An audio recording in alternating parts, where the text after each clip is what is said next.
আসসালামু আলাইকুম। প্রিয় চাষি ভাই ও বন্ধুরা, সবাইকে জানাই আন্তরিক শুভেচ্ছা।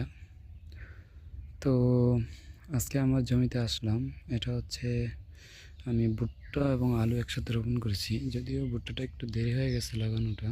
এই যে মাত্র গজাইতেছে ভুট্টা। বীজগুলো পরে দেওয়া হয়েছে, মাটি টেনে তারপর। তো আলুটা মোটামুটি ডাবল করে মাটি দেওয়া হয়েছে এবং বড় হয়েছে ইনশাল্লাহ। মোটামুটি গাছের বয়স আজকে 40 দিন। তো আমি 30 দিন বয়সে আর কি ভুট্টাটা রোপণ করছি, আর আজকে বয়স 40 দিন। তো আলহামদুলিল্লাহ আমার আলুটা ভালোই হয়েছে ইনশাল্লাহ, আশা করি। দেখা যাক কতটুকু কী হয়, আমি আপনাদের জানাবো, এবং ভুট্টা গাছগুলো কীরকম হয় আলুর সাথে সেটাও আমি জানাবো। পাশে আমার এই যে ফুলকপি এবং ভুট্টা, এই ভুট্টাগুলো আমি রোপণ করছি আলুর সাথে সাথেই।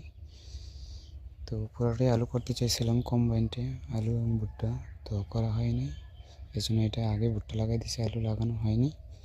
এবং এখানে ভুট্টা পরে লাগানো হয়েছে আলু লাগানোর পরে।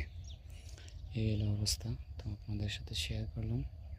যদি আমার কৃষিগুলো আপনার ভালো লাগে অবশ্যই দেখবেন এবং পাশে থাকবেন, আমার চ্যানেলটিকে সাবস্ক্রাইব করবেন। আর এই যে আলু এবং ভুট্টার মাঝখানে একটা সারি আমি ফুলকপি দিয়ে দিয়েছি, ফুলকপির চারা।